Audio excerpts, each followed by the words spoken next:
Hello, good morning मित्रांनो. मी विजय कदम आपल्या सर्वांचं एज्युकेट टू इंडिया ग्रुपमध्ये स्वागत करीत आहे.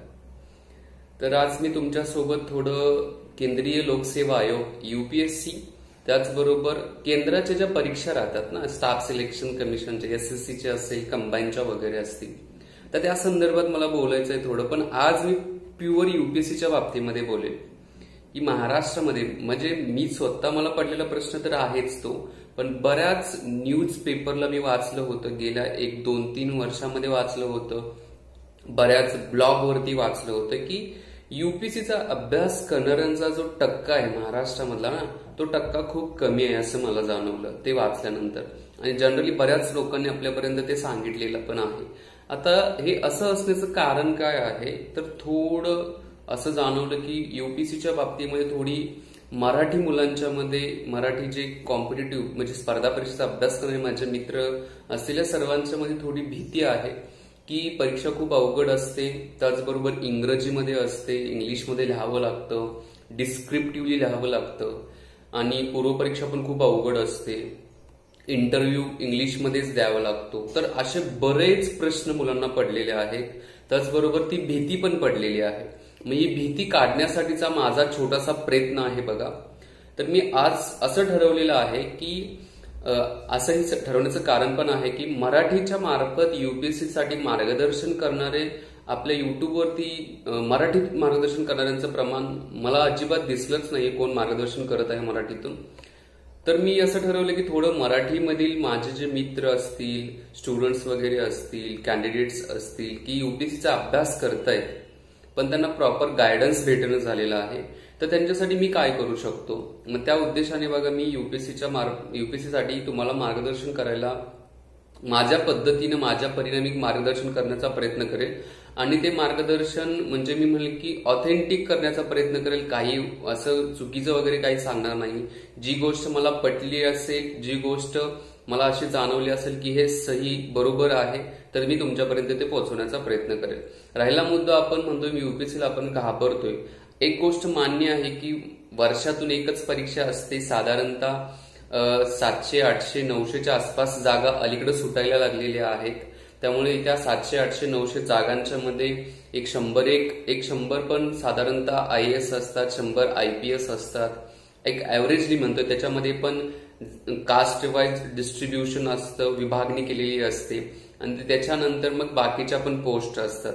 सो आयएएस, आयपीएस, आयआरएस असेल, आयएफएस असेल, ही ठराविकच पदं आपल्याला माहिती आहेत. पण त्याच्या व्यतिरिक्त पण पदांची माहिती असणं गरजेचं आहे आपल्याला. इव्हन दो यूपीएससीची परीक्षा काय असते, तिथून पासून यूपीएससीच्या परीक्षेसाठी अभ्यास करत असताना कशावरती भर दिला पाहिजे की जे मी आजपर्यंत अभ्यासलं त्या आधारावरती आणि डेली जो अपडेट राहतोय त्या आधारावरती मी तुमच्यापर्यंत पोहोचवण्याचा प्रयत्न करेन. त्यामुळे माझी सर्वांनी एक विनंती आहे की जे व्हिडिओ बघतात त्यांनी, तुमच्या आसपास जर कोणी यूपीएससीचं प्रिपरेशन करत असेल किंवा तुम्ही स्वतः जरी करत असाल, तर ह्या व्हिडिओज तुम्ही स्वतः तर बघाच, पण त्यांच्यापर्यंत पोहोचवण्याचा प्रयत्न करा. कारण मराठीमध्ये गायडन्स करणाऱ्यांचं प्रमाण खूप कमी आहे यूपीएससीच्या बाबतीमध्ये. हे जे मला जाणवलं त्या आधारावरती मी तुम्हाला काय करत आहे तर बोलत आहे.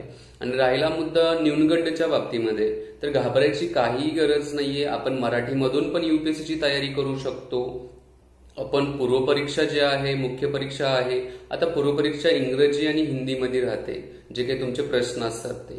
पण तुम्ही मराठी समजून घेतलं, तुम्हाला साधारणतः इंग्रजी येत असेल, तर तुम्ही पूर्वपरीक्षा पण सोडवू शकता. मुख्य परीक्षा पूर्णपणे तुम्ही मराठीत देऊ शकता, त्याच्यासाठी काही अडचण नाहीये.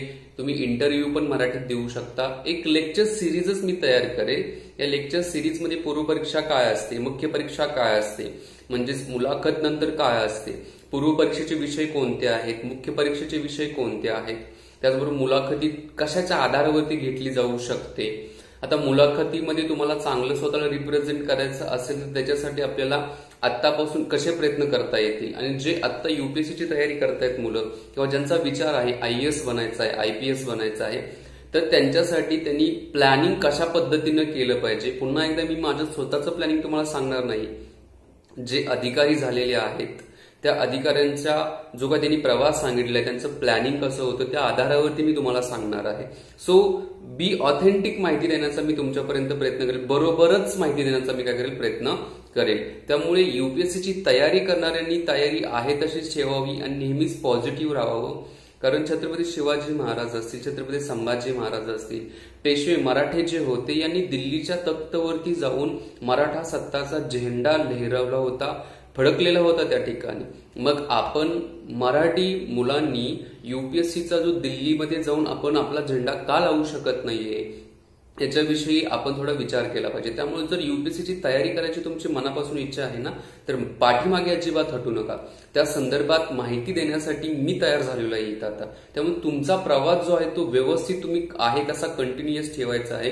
अभ्यासाच्या बाबतीमध्ये गायडन्स करण्याचा मी प्रयत्न करत आहे युपीएससी संदर्भात. ठीक आहे, तर ही छोटीशी व्हिडिओ होती जी युपीएससीची तयारी करतायत त्यांच्यापर्यंत तुम्ही पोहोचवणार आहात हे मला माहिती आहे.